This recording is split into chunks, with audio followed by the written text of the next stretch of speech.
নমস্কার বন্ধুরা, সবাই কেমন আছেন? বাইরে বৃষ্টি হচ্ছে আর মনের মধ্যে একটু ছুকছুক করবে কিছু খাওয়ার জন্য, এটাই তো স্বাভাবিক। আর বৃষ্টির জন্য সত্যি কথা বলতে আমি বাইরে বেরোতে পারিনি বলা ভুল, আমি বেরোইনি, কারণ আমার একদম ভালো লাগে না এই টিপ টিপ করে বৃষ্টি। জোরে বৃষ্টি হবে, আমি বাইরে দিয়ে ঘুরে আসবো, আমার সেটা ভালো লাগে, কিন্তু এই টিপ টিপ বৃষ্টি আমার ভালো লাগে না। এবার কি করব, সন্ধ্যাবেলায় ইচ্ছা করলো, এবার এক ঘন্টায় তো আর ডালটা ভেজা অসম্ভব। ওই জন্য আমি একটু সামান্য উষ্ণ গরম জল করে একটু মুসুরির ডাল ভিজিয়ে রেখেছিলাম, যে মুসুরির ডালের বড়া খাবো।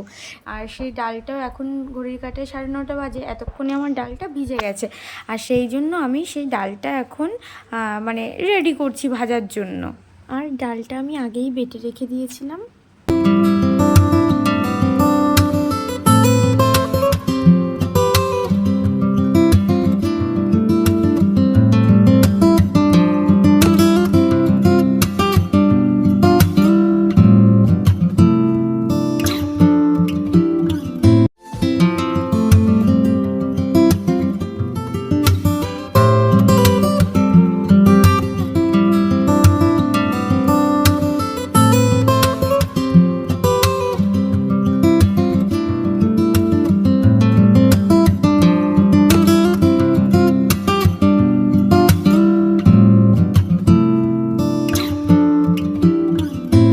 পেঁয়াজ রসুন তো সব কিছুই কেটে নিলাম, এতক্ষণ তো কোনো সমস্যা ছিল না, সমস্যা তো এখন তৈরি হবে বাবা, ভেবেই তো আমার ভয় লাগে।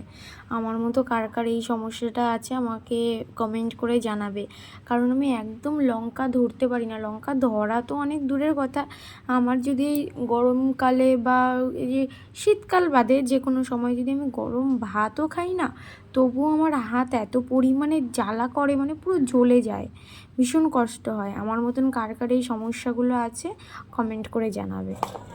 ভালো করে এটাকে আমি মেখে নিচ্ছি। লঙ্কাটা পরে দেবো, কারণ লঙ্কায় ভীষণ হাত চলে, এই জন্য লঙ্কাটা শুধু পরে জাস্ট দিয়ে একটু মেখে নেবো, আর কিচ্ছু করবো না। পেঁয়াজ রসুন সব কিছু দেওয়া হয়ে গেছে, শুধু লঙ্কাটাই করে দেবো। নুন হলুদ কালো জিরে যা দেবো সব দেবো। ভয় লাগছে লঙ্কায়, হাত তো দিয়ে দিলাম, কী হবে ভগবান জানে। তেলটাও গরম হয়ে গেছে, দিয়ে দেবো এখন।